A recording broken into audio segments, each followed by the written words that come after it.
Ladies and gentlemen, distinguished guests, special invitees, hearty greetings to you all. Namaskar. Namaskar. On behalf of Bombay Chamber of Commerce and Industry, I take privilege to welcome you all. My name is Mrinmay, and I'm delighted to be host of this function today.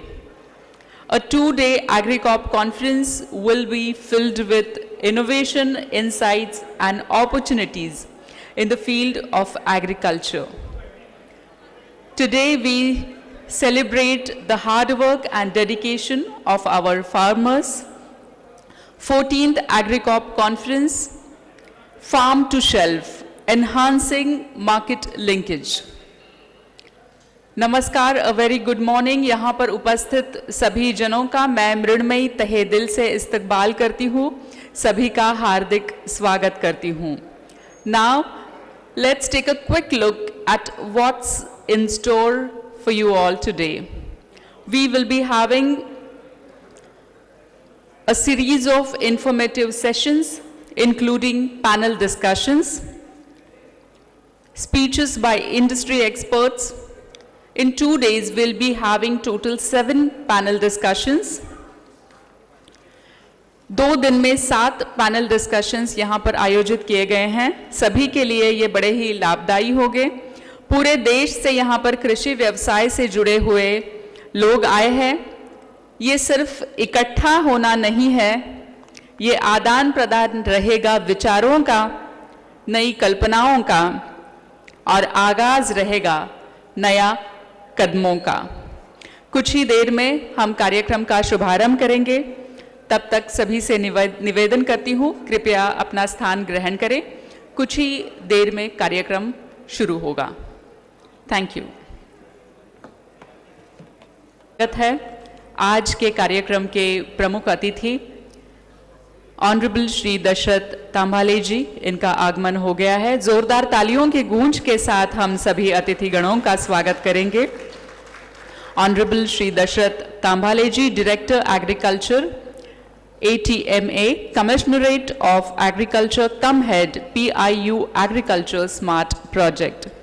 Today we also have with us Dr. Usha Barwale Zair ma'am, Chairman and Executive Director, Grow Indigo Private Limited. We have with us today Shri Ritesh Tiwari, President, Bombay Chamber of Commerce and Industry, and CFO, Hindustan Unilever Limited and Unilever South Asia. Shri Rajan Raze, CEO, Nykim Solutions, and Chairman, Agriculture and Food Processing Committee, BCCI, and Shri Sandeep Khosla, Director General, BCCI. Before we proceed, we would like to extend a warm welcome to our esteemed guests who have graced us with their presence today. Their wisdom and support are invaluable to the success of our agricultural community. Please join me in welcoming them with a very big round of applause. जोरदार तालियों की गूंज के साथ हम सभी मान्यवरों का स्वागत करेंगे और सभी से निवेदन करती हूँ, कृपया दीप प्रज्वलित कर कार्यक्रम का शुभारंभ करें। दीप प्रज्वलन से कार्यक्रम का शुभारंभ होगा। I invite Honorable Shri Dashrath Tambhale ji, Director Agriculture, Commissionerate of Agriculture, come head PIU Agriculture Smart Project. I request him to kindly lamp the light. I invite Dr. Usha Barwale Zair ma'am. I also invite Shri Ritesh Tiwari ji, Shri Rajan Raze, Shri Sandeep Khosla. I request everyone to kindly light the lamp and begin the auspicious function, 14th AGRICORP Conference.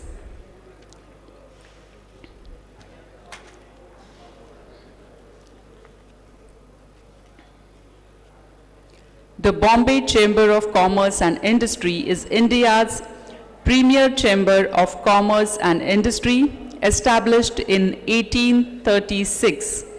It is the oldest chamber in the nation and has served trade and industry through 187 glorious years.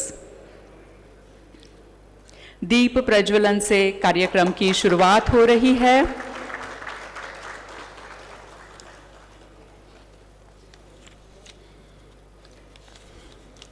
आओ चले अंधकार से प्रकाश की ओर, पृथ्वी से आकाश की ओर, अज्ञान से ज्ञान की ओर, प्राणी से परमात्मा की ओर। दीपो ज्योति परब्रह्म, दीपो ज्योतिर्जनार्दनः, दीपो हरतु मे पाप, दीपज्योति नमोस्तुते, दीपज्योति नमोस्तुते। दीप प्रज्वलित कर कार्यक्रम का शुभारंभ हो रहा है। सभी अतिथिगणों को मैं मंच पर आमंत्रित करूंगी। सभी से निवेदन करूंगी कि कृपया आप मंच पर पधारें।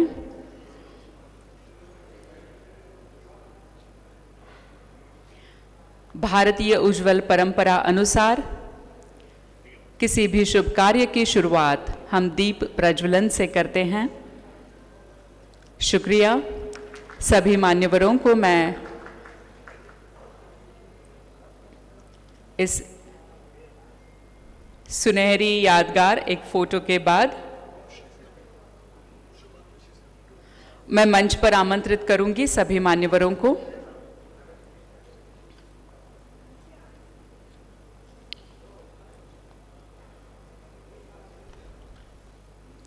ऑनरेबल श्री दशरथ तांभाले जी, जोरदार तालियों की गूंज के साथ हम सर का स्वागत करेंगे।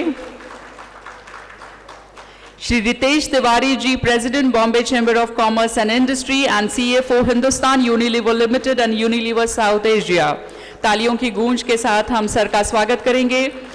I invite Shri Rajan Raje, CEO नाइकिम solutions and chairman agriculture and food processing committee, Bombay Chamber of Commerce and Industry. I also invite Shri Sandeep Khosla, Director General, Bombay Chamber of Commerce and Industry. Dr. Usha ma'am will be here in few minutes.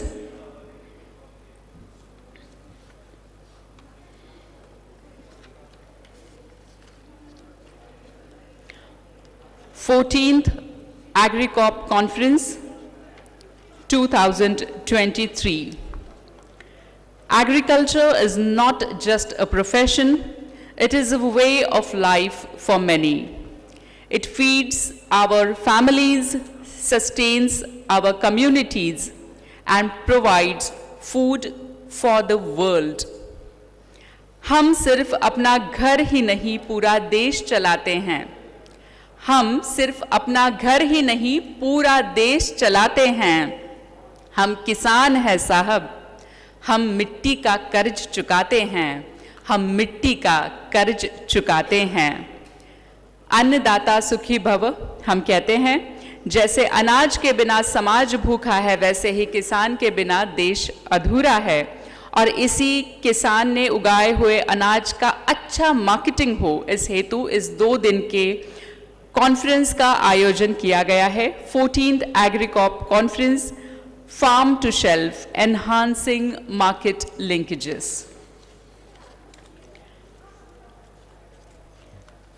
मंच पर सभी मान्यवर उपस्थित हैं और अब हम कार्यक्रम की शुरुआत करेंगे। I request Shri Ritesh Tiwari ji to felicitate all the dignitaries on the dais.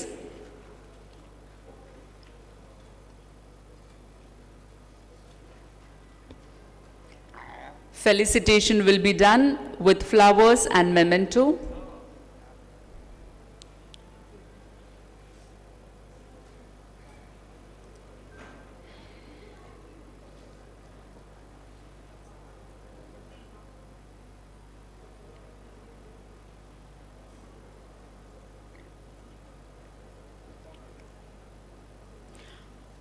Dr. Usha Barwale Zair, Chairman and Executive Director, Grow Indigo Private Limited. Please welcome her with a very good round of applause. I request Tiwari sir to felicitate Honorable Shri Dashrath Tambhale ji, Director, Agriculture and Commissionerate of Agriculture cum Head PIU Agriculture Smart Project, Shri Dashrath Tambhale ji. Thank you, sir, for being here on this occasion. I request to felicitate Dr. Usha Barwale Zair, Chairman and Executive Director, Grow Indigo Private Limited.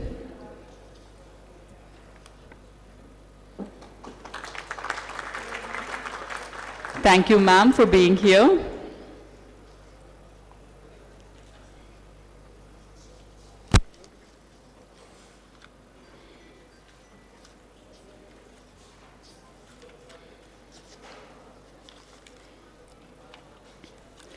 Thank you so much. Moving ahead, Mr. Ritesh Tiwari is the Executive Director, Finance and IT and Chief Financial Officer of Hindustan Unilever Limited. He is also the Chief Financial Officer for Unilever South Asia. Ritesh ji is a global finance leader with over 2 decades of rich experience in leading diverse teams across the UK, India, and other Asian markets. He is a future-focused, high-energy, result-oriented business leader driven by his purpose, reimagine possibilities, and bring value with values. Ritesh ji is an active member of various industry bodies, including President of Bombay Chamber of Commerce and Industry, Independent Director on ONDC Board, and Chairman of the CFO Council of FICCI. I request him to deliver the welcome address. Shri Ritesh Tiwari ji.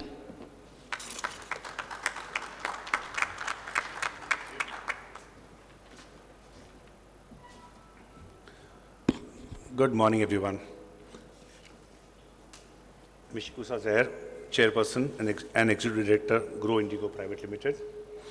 Mr. Dashrath Tambhale, Director, Agriculture, apart from many other things, also leading smart project for the country. Kisan Forum Private Limited, Atulji is here, along with Niranjan and the entire team. Thank you so much for making all the arrangements and coming alive the whole event. My fellow colleagues at Bombay Chambers, and Mr. Rajan Raje and the entire team of who has put the whole event together. Mr. Rajan Raje, as you know, is CEO of NICAM Solutions and also Chairman, Agriculture and Food Processing Committee of BCCI. And Sandeep, who is basically Karta Dharta at Bombay Chambers and puts all of us always on our toes to ensure we keep doing good work. So, hello and good morning to all of you. As President of Bombay Chamber, it gives me great pleasure to welcome all of you to its 14th AGRICORP conference today. Bombay Chamber is the oldest chamber in the country with a rich history of 187 years in presence today. The Chamber's unique proposition has been to focus on giving rather than asking.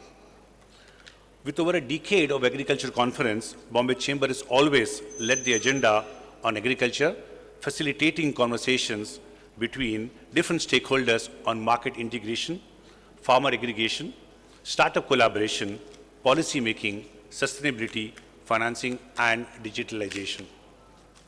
According to Food and Agriculture Organization of the United Nations, the world population is expected to reach a whopping 9.7 billion by 2050.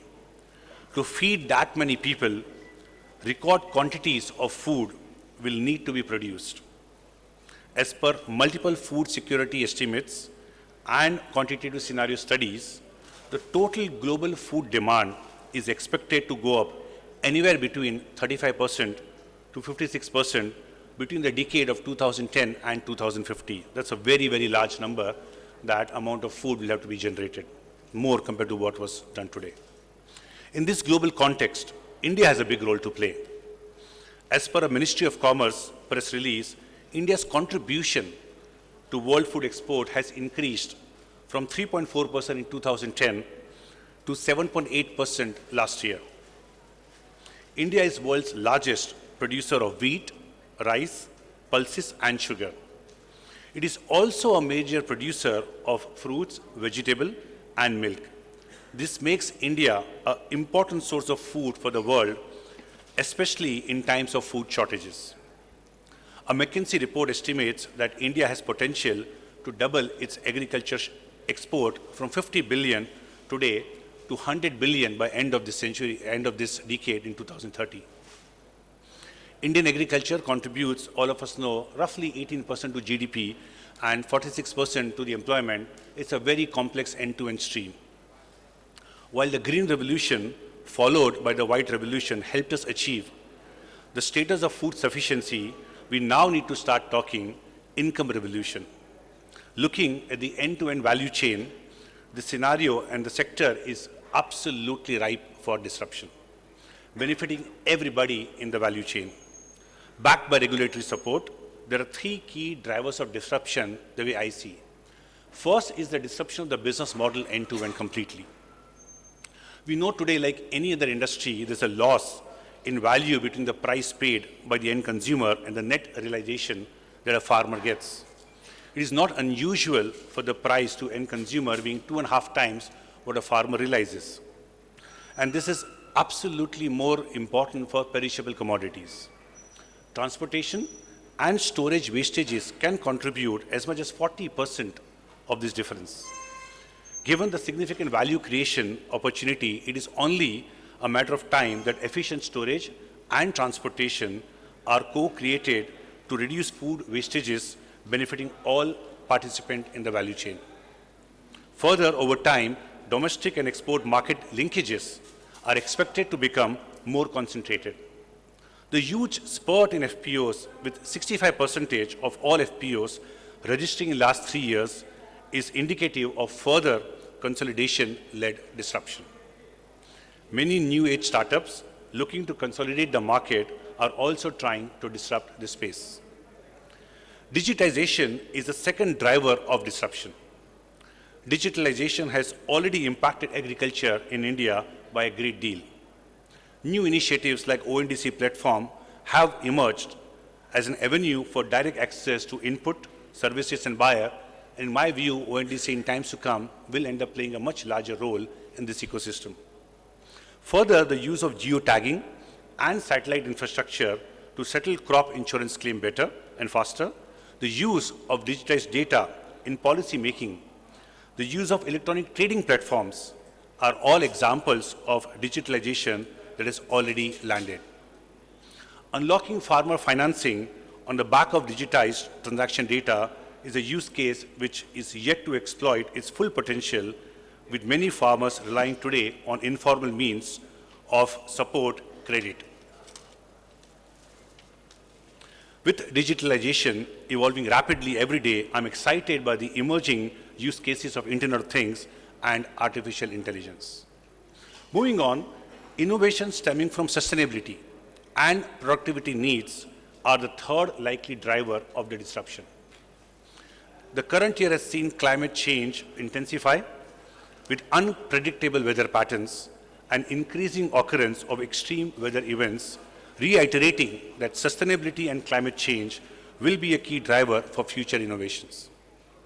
Climate-resilient farming practices, better irrigation and water management systems, organic farming, and soil health-based precision agriculture operations are likely to disrupt the market.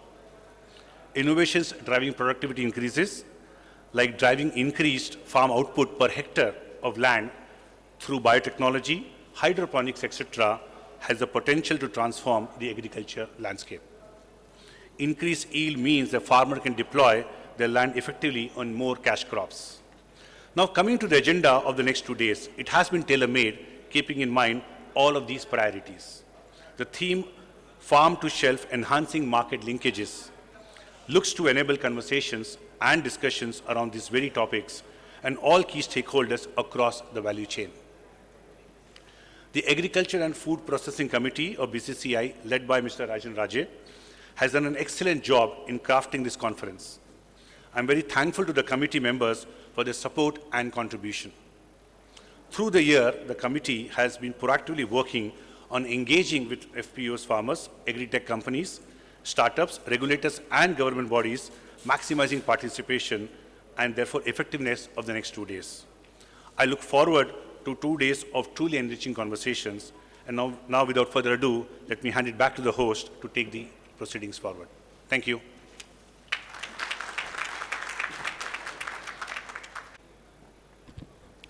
Thank you very much, sir, for the encouraging speech. Today's event is all about embracing innovations, sharing knowledge, and fostering collaborations within agricultural sector.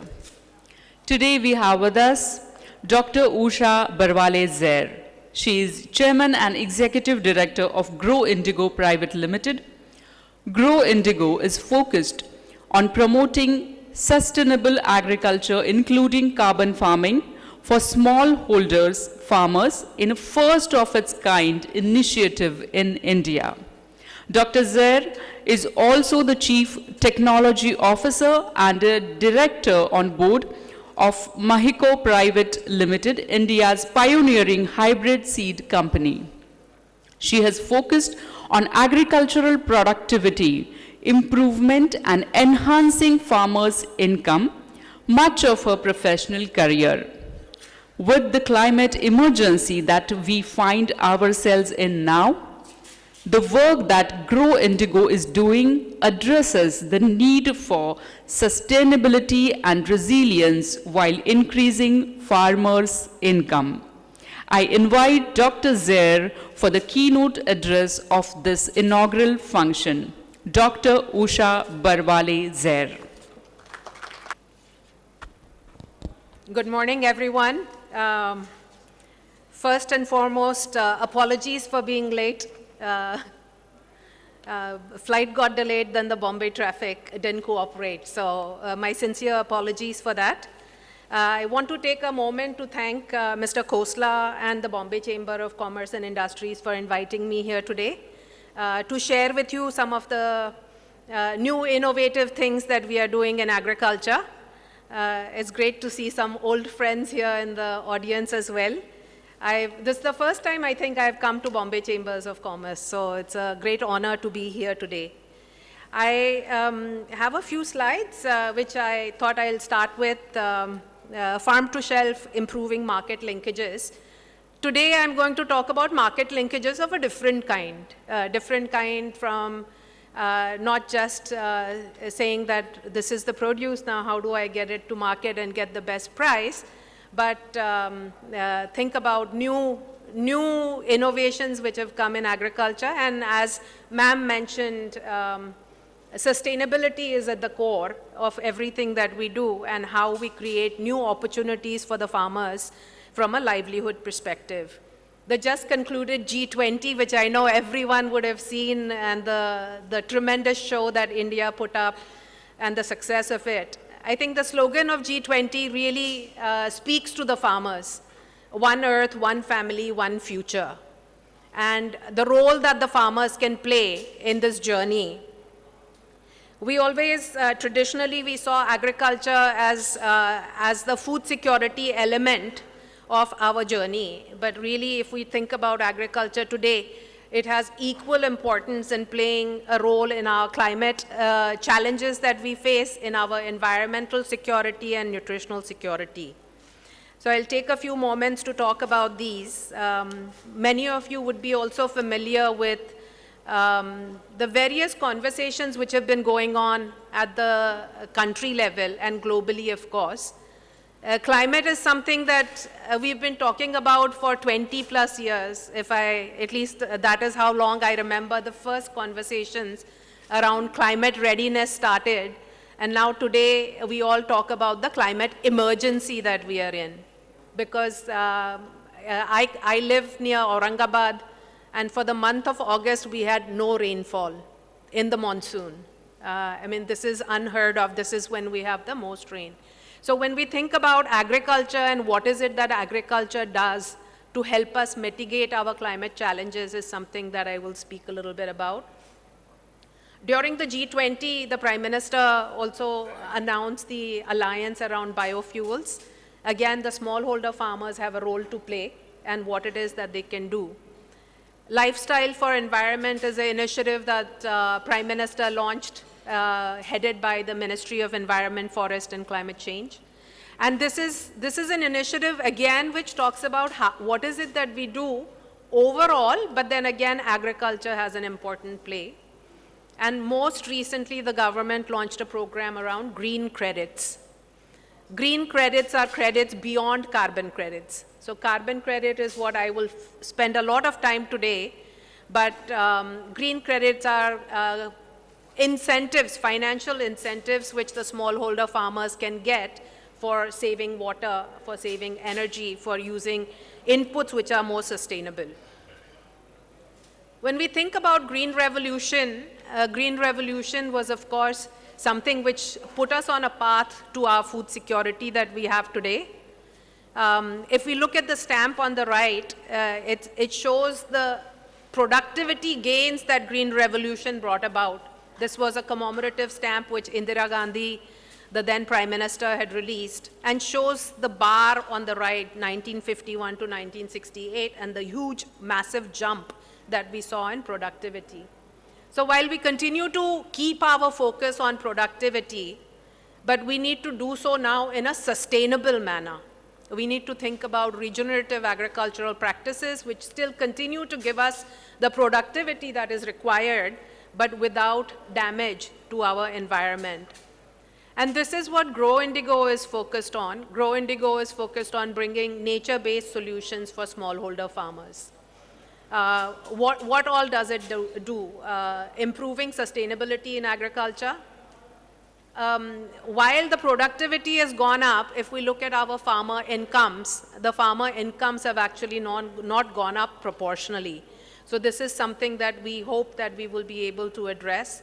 Linking farmers to markets, corporates, to sell their produce at a better or differentiated prices, and then better aligning agricultural practices with what the consumer demands. So it no longer is only about production and having enough food, but also what the consumer is requesting more and more. So what I will do is spend a few minutes, talk about what is the agricultural transformation that we are looking for, which is urgently needed from an environmental sustainability standpoint and from a livelihood opportunity standpoint. So if I talk about the livelihood opportunities first and talk about carbon as a crop. If I can talk about carbon as the new cash crop in agriculture. So if a farmer is planting cotton, they can also be farming for carbon in parallel. It's not one or the other, but it's both. So you have two sources of income which are there. So how does one get sustainability / regenerative agriculture to scale and incentivize the smallholder farmers to do so? I think many of you may be familiar that Indian agriculture is only about smallholder farmers. There are, of course, a few 10% or so large farmers, but otherwise most of our farmers are 2 hectares or less. So any innovation incentive we talk about, we need to talk about the smallholder farmers. So 3 different ways in which I would like to discuss the opportunity for the smallholder farmers in terms of which are the crops which can provide farmers an incentive from a carbon credit standpoint, from a scope 3 reduction standpoint, or from a green credit standpoint. Can they create a data asset? So when I talk about carbon credit, it's a data product. It's not a physical product. When I started working in Grow Indigo, I only knew about carbon as something I had studied in school and college as an element on the periodic table. But now I understand a little bit better. So what kind of data assets can agriculture generate which provide an incentive for the farmer? And then how do we link it to the markets? The crop and data assets actually is the linkage to the market, as how we can, and I have brought some samples to show you, and we'll pose this question to you also as to, so here's a box of low carbon rice. what does the low carbon rice mean? So some of you may have purchased from time to time a cup of coffee which it says fair trade coffee, and you pay a little premium for it. So this particular box of rice used 30% less water, reduced greenhouse gas emission from cultivation of it by 40%, and of course there's some savings and spillover benefits that you see also. So the question that I would like to pose to you, and this is the linkage to the market, and good that Mr. Tiwari is here, he will be one of the potential buyers and linkages to the market to promote the environmental benefit of this rice. And straw was not burned when this rice was grown. The paddy field was not flooded. It was a direct seeded rice field. And also subsequent crop of wheat, which is also here as a sample, to show that this was, again, the soil was not tilled. So all of these practices, regenerative agriculture practices, are what will lead to sustainability in agriculture. So when we talk about carbon credits or carbon markets for Indian government's national commitments in terms of emission reductions don't cover commercial agriculture. It focuses primarily on forestry.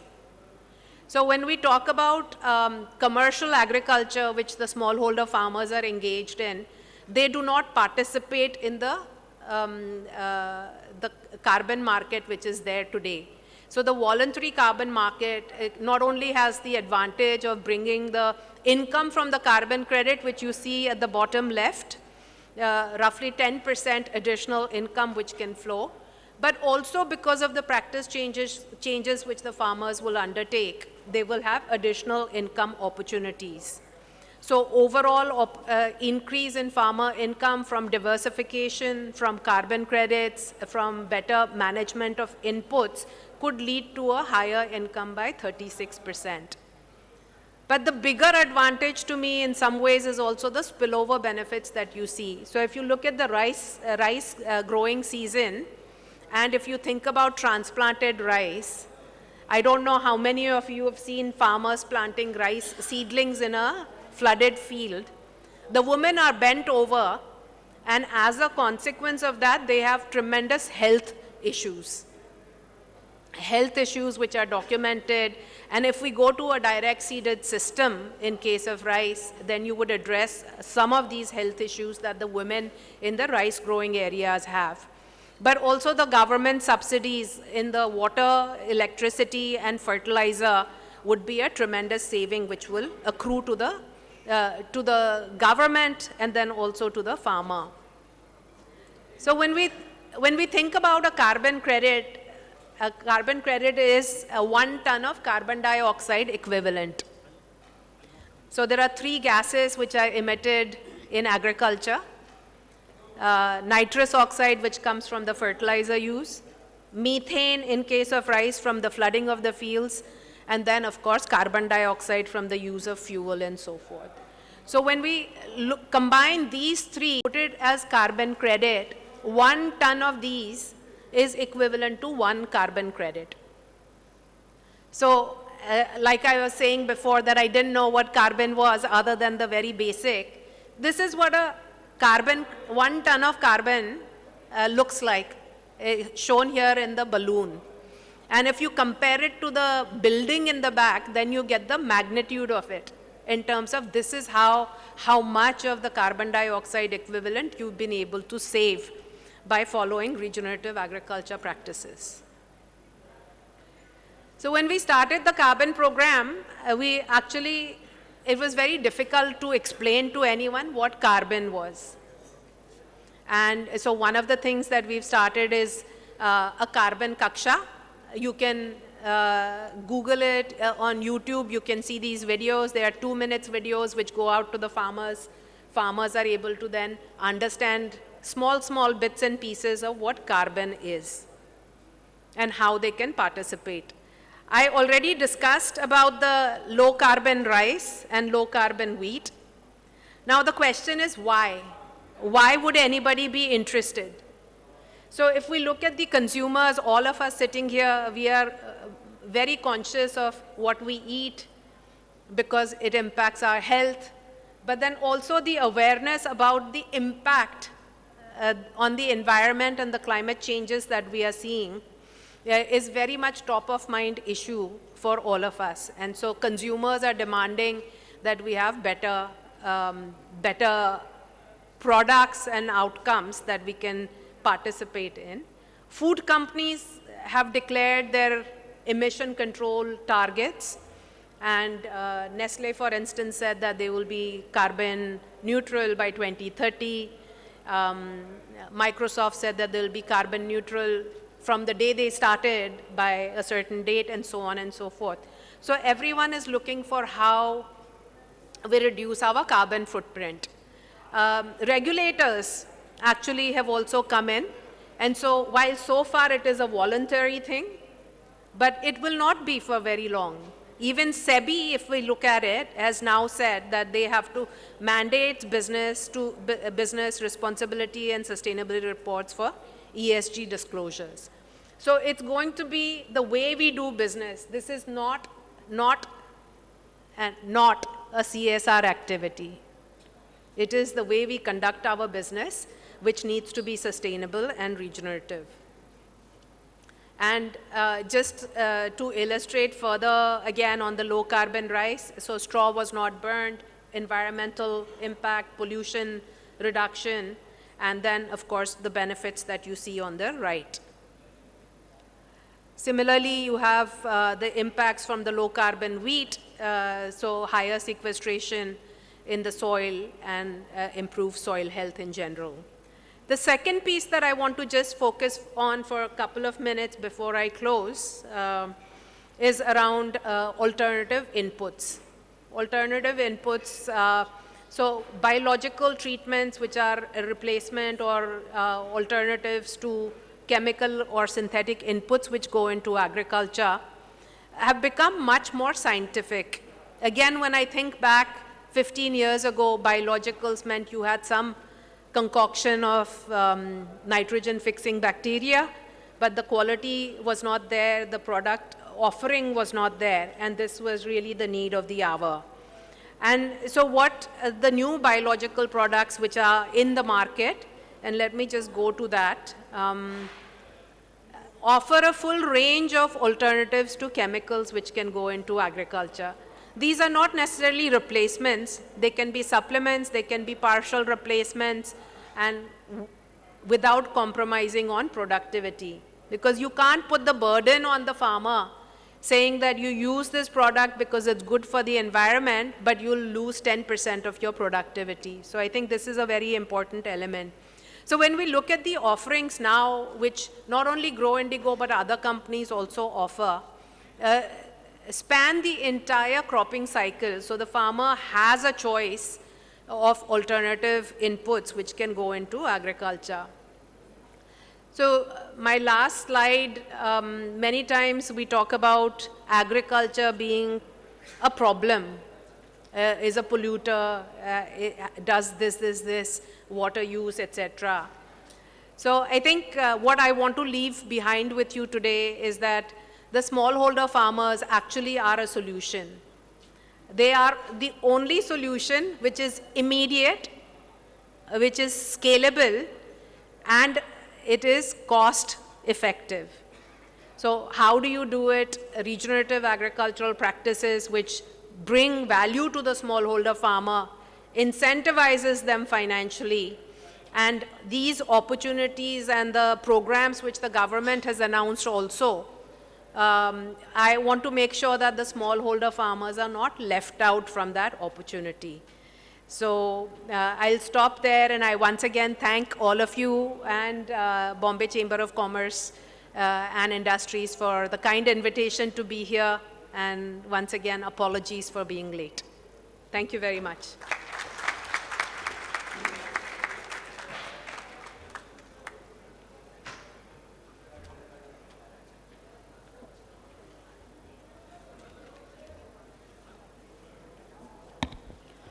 Thank you very much, ma'am, for the insightful words.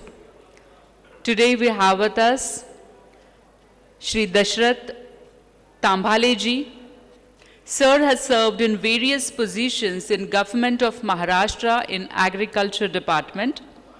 He was Deputy Director Horticulture, Agriculture Development Officer, Divisional Soil Conservation Officer, Deputy Director Agriculture, State Coordinator, General Manager MSAMB, Joint Director Agriculture, and many more.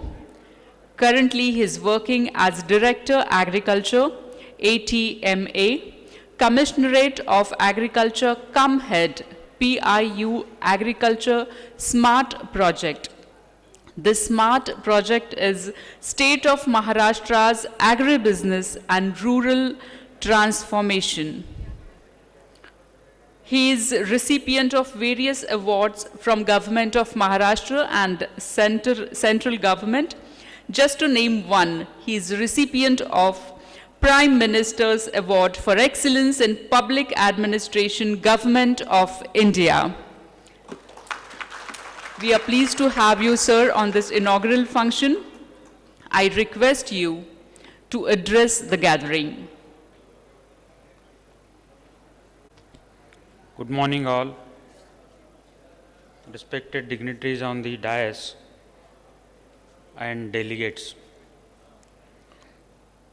Today I am in a cricket team. There is a 12th position.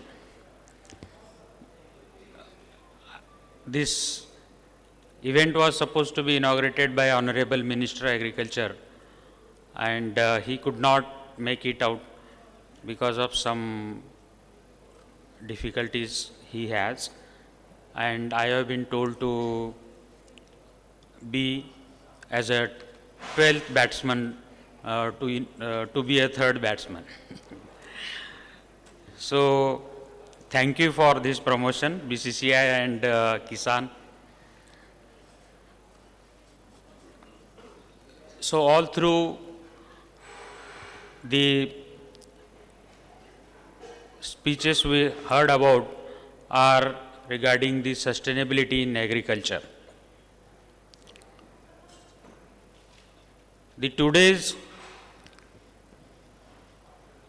event itself is for farm to self.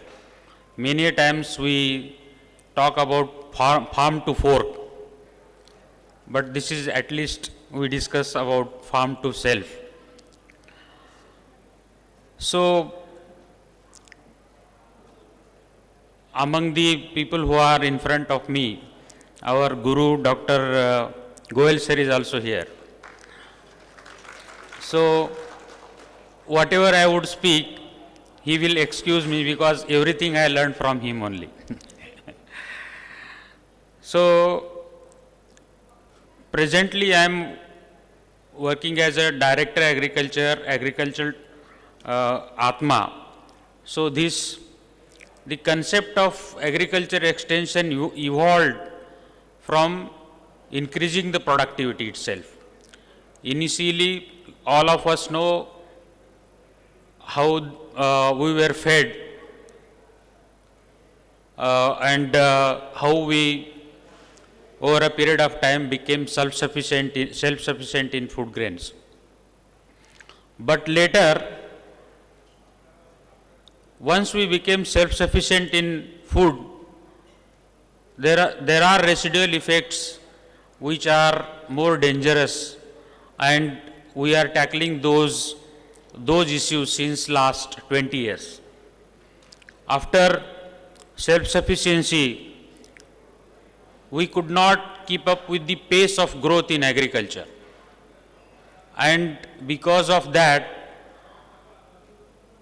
there was a 53rd Planning Commission full-fledged meeting headed by, first time discussed regarding the growth in agriculture, also by maintaining the fertility and other issues. Then the issue of really whether the fruits of self-sufficiency what the farmer could gain out of that. Country has become self-sufficient, but what about the fate of farmer? And the issue really came up was now how to make farmer market resilient. So that was the core issue, because when I produce any commodity and sell at the rupees of, suppose at 1 rupees a kg, then it is sold at the cost of 4 rupees a kg. Then the real issue came up, how to make this entire farming community market resilient. And then during 2010-11, we had one World Bank project called Maharashtra Agricultural Competitiveness Project.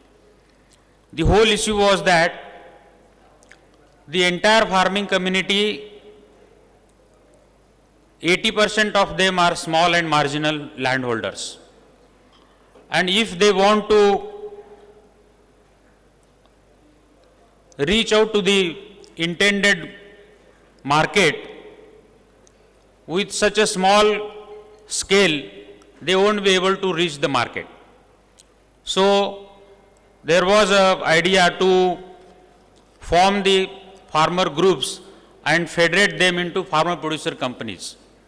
So initially we did that through the Maharashtra Agricultural Competitiveness Project. 400 such farmer producer companies were mobilized, and they were offered some kind of infrastructure so that they can reach out to the market. Then the entire Department of Agriculture was working for the market-led extension. But beyond that, this was not enough, because only we can't, in a value chain, we can't consider market and a producer are not the only two players who are operating in the entire scene. There are many others as input producers too, right from logistic to APMCs and the wholesalers, processors and retailers, and then the consumers. If we want to think holistically about all these actors and their actions, then the value chain development based agriculture extension was important thing, which is being addressed now through a project called SMART, State of Maharashtra's Agribusiness and Rural Transformation. The objective of the project is to develop competitive and inclusive value chains of agricultural commodities, focusing smallholders and agripreneurs in state. And as a part of this project also, now we need not invest in mobilizing the farmers into farmer producer companies, because Maharashtra has already 1/3 of farmer producer companies of entire nation are in the Maharashtra. Now we need not invest in mobilizing, but to bring them in developing the value chains of commodities, so that the economies of scale and the benefit of these things can be actually made to the farmers. Now, for this, we offered certain kinds of value chain development sub-projects. For example, there is an institutional buyer, and there is an understanding between an institutional buyer and a farmer producer company.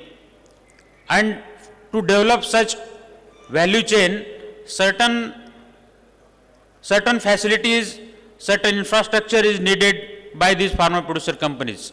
They may need a warehouse, they may need a transport facility or a cold chain.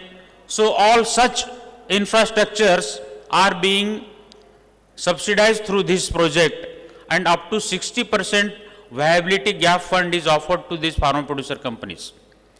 So this is something we are doing for the market resilience and to develop the value chains of agricultural commodities. Now, along with this, there is another challenge, as ma'am has talked about, climate resilience, how to bring in the climate resilience. Now, we are spending about $300 million on the SMART project, and another project called, is also being implemented by State Marketing Board also. The similar kind of project for the value chain development of fruits and vegetables. We already implemented first phase of project of POCRA, Project on Climate Resilient Agriculture.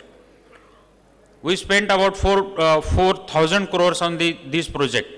And second 2.0 POCRA is there in pipeline, on which we will be spending about 6,000 crores for the climate resilience of agriculture.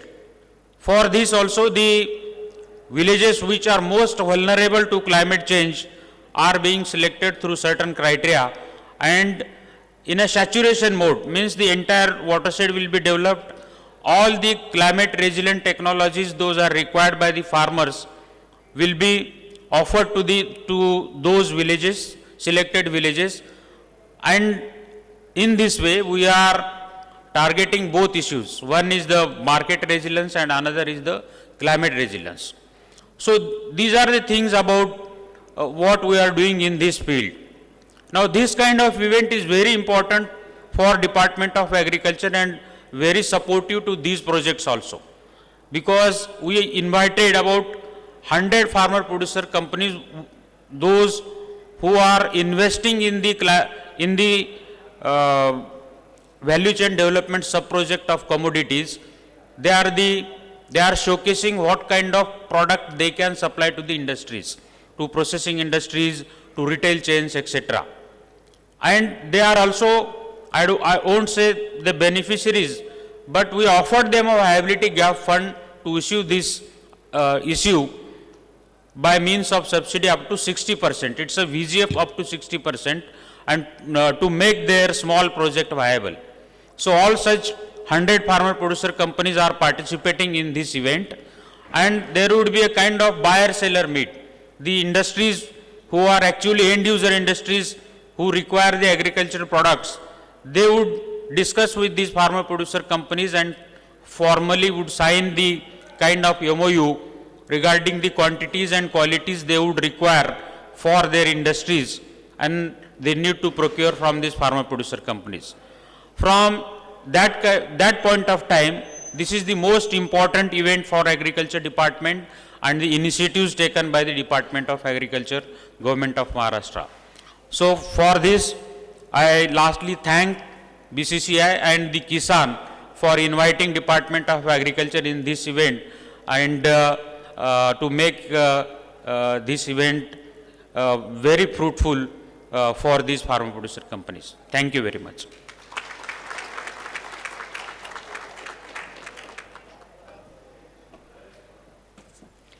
Thank you very much, sir. कहते हैं, खोल दो पंख मेरे कहता है खोल दो पंख मेरे कहता है परिंदा, अभी और उड़ान बाकी है। खोल दो पंख मेरे कहता है परिंदा, अभी और उड़ान बाकी है। ज़मीं नहीं है मंजिल मेरी, अभी पूरा आसमान बाकी है, अभी पूरा आसमान बाकी है। मेरे ख्याल से आज इस एग्रीकॉर्प कॉन्फ्रेंस का एक ध्येय ये भी है कि एग्री बिजनेस जो है वो आसमान की ऊंचाइयां छू सके। Moving ahead, ladies and gentlemen, it's time to release the analytic. For that, I invite on the dais Dr. Sachidananda Shukla ji, Shri Indraneel Pan ji, and Mr. Amit Salunke ji on the dais for release of analytic. Please welcome with a big round of applause Dr. Sachidananda Shukla, Committee Chair, Economic Policy, Research and Development Committee of Bombay Chamber, and Group Chief Economist, Larsen and Toubro Limited.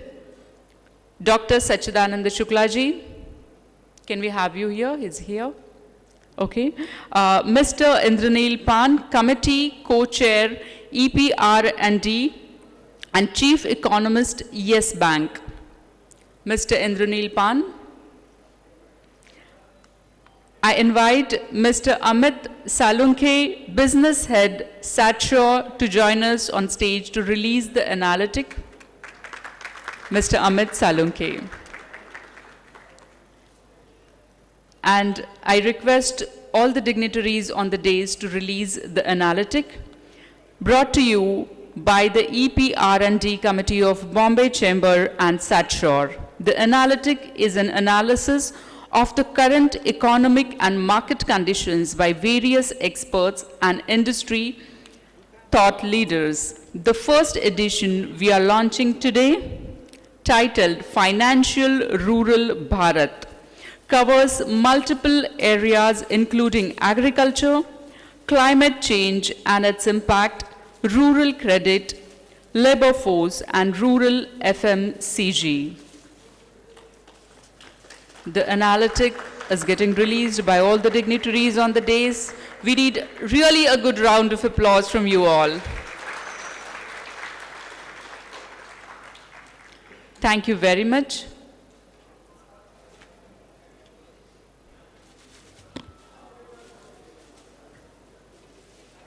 उद्घाटन समारोह के समापन की ओर हम जा रहे हैं.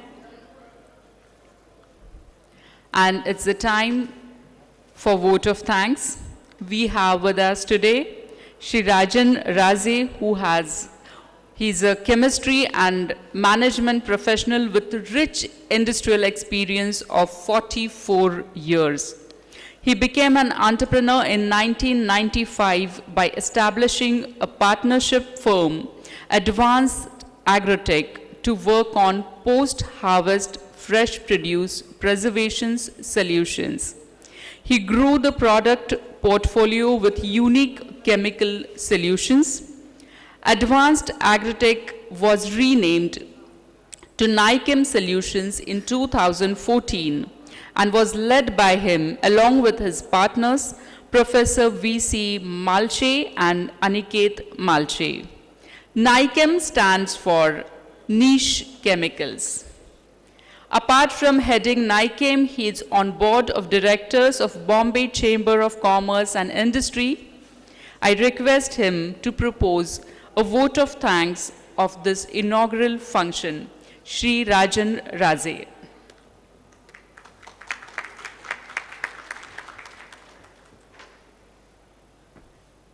Thank you, Mrunmai.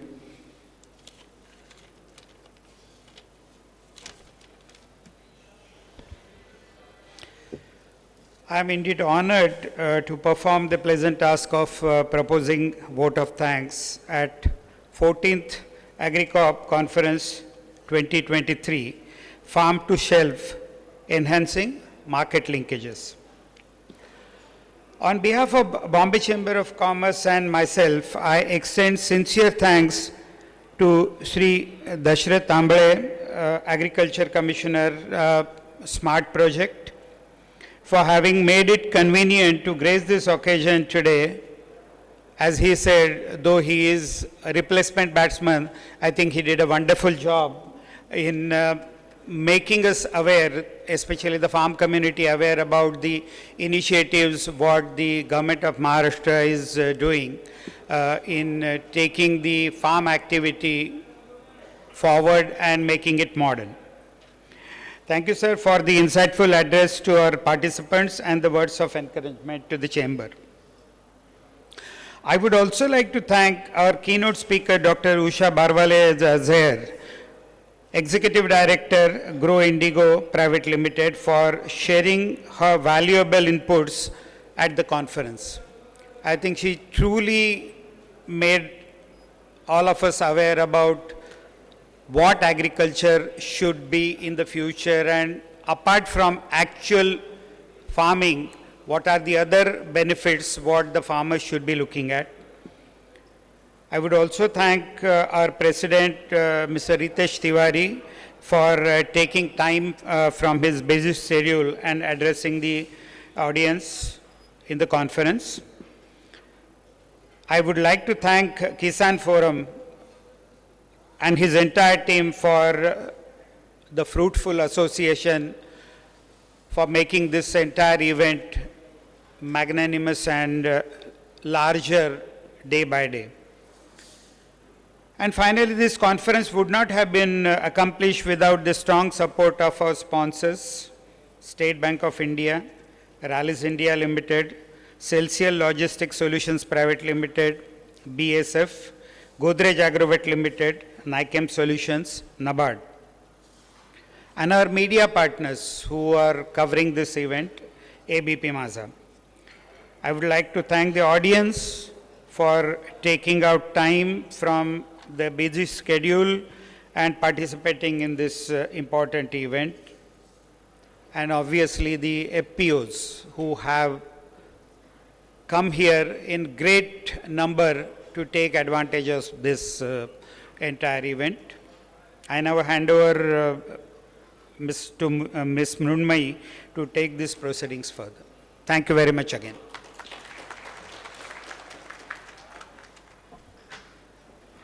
Thank you very much, sir. Thank you very much, everyone on the dais. I request you all to please kindly take seats in the auditorium.